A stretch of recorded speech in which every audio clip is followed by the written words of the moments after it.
Hello ಪ್ರಿಯ ವೀಕ್ಷಕರೇ, welcome to my channel. ಇವತ್ತಿನ ಈ ವಿಡಿಯೋದಲ್ಲಿ ನವರಾತ್ರಿಯಲ್ಲಿ ನವದುರ್ಗೆಯ 9ನೆಯ ಅವತಾರ ಯಾವ ದೇವಿಯನ್ನು ಪೂಜಿಸುತ್ತಾರೆ ಮತ್ತು ಅದರ ವಿಶೇಷತೆಗಳು ಏನೆಂದು ತಿಳ್ಕೊಳ್ಳೋಣ. ದುರ್ಗಾಮಾತೆಯ 9ನೆಯ ಅವತಾರ ಸಿದ್ಧಿದೇವಿ. ಸಮಸ್ತ ಸಾಧನೆಗಳಲ್ಲಿ ಸಿದ್ಧಿಯನ್ನು ಪ್ರಸಾದಿಸುವ ದೇವಿ ಸಿದ್ಧಿದಾತ್ರಿ. ನವರಾತ್ರಿಗಳಲ್ಲಿ 9ನೇ ದಿನ ಈ ದೇವಿಯನ್ನು ಆರಾಧನೆ ಮಾಡಬೇಕು. ಇದು ನವದುರ್ಗ, ನವಶಕ್ತಿ. ಈಕೆಯು ಅಷ್ಟಸಿದ್ಧಿಗಳನ್ನು ಪ್ರಸಾದಿಸುತ್ತಾಳೆ. ಅಣಿಮ, ಲಘಿಮ, ಪ್ರಾಪ್ತಿ, ಪ್ರಾಕಾಮ್ಯ, ಮಹಿಮ, ಗರಿಮ, ಈಸಿತ್ವ, ವಸಿತ್ವ, ಅಷ್ಟಸಿದ್ಧಿಗಳು.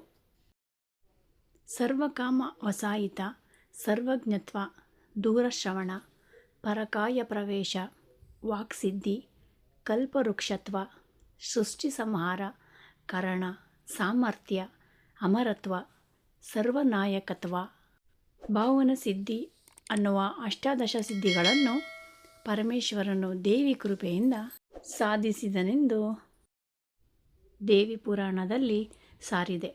ಈಕೆ ಪರಮೇಶ್ವರನಲ್ಲಿ ಅರ್ಧ ಭಾಗ ನೆಲೆಸಿದ್ದಾಳೆ. ಆದುದರಿಂದಲೇ ಈತನು ಅರ್ಧನಾರೀಶ್ವರನೆಂದು ಕರೆಯುತ್ತಾರೆ. ಕಮಲದಲ್ಲಿ ಆಸೀನಳಾಗಿ ಚಕ್ರ, ಗದೆ, ಶಂಖ, ಕಮಲ ಕೈಯಲ್ಲಿ ಹಿಡಿದಿರುವ ಚತುರ್ಭುಜೆ. ಸೃಷ್ಟಿಯಲ್ಲಿ ಈಕೆಗೆ ಸಾಧ್ಯವಾದದ್ದು ಯಾವುದೂ ಇಲ್ಲ. ಅಖಂಡ ಜ್ಯೋತಿ ಬೆಳಗುತ್ತಿರಬೇಕು. ಈ ದೇವಿಯನ್ನು ನಿರ್ಮಲ ಮನಸ್ಸಿನಿಂದ ಬೇಡಿದರೆ ಬೇಡಿದ ಎಲ್ಲ ಬೇಡಿಕೆಗಳು ಈಡೇರುತ್ತವೆ.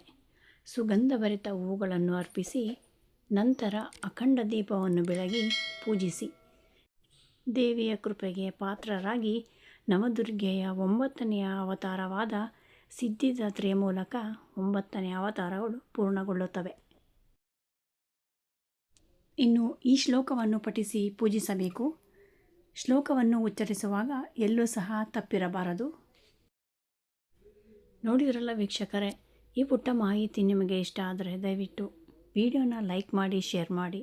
ಮತ್ತಷ್ಟು ಮಾಹಿತಿಗಾಗಿ ನಮ್ಮ ಚಾನಲನ್ನು ಸಬ್ಸ್ಕ್ರೈಬ್ ಮಾಡಿ. ಕೇಳಿದ್ದಕ್ಕಾಗಿ ಧನ್ಯವಾದಗಳು.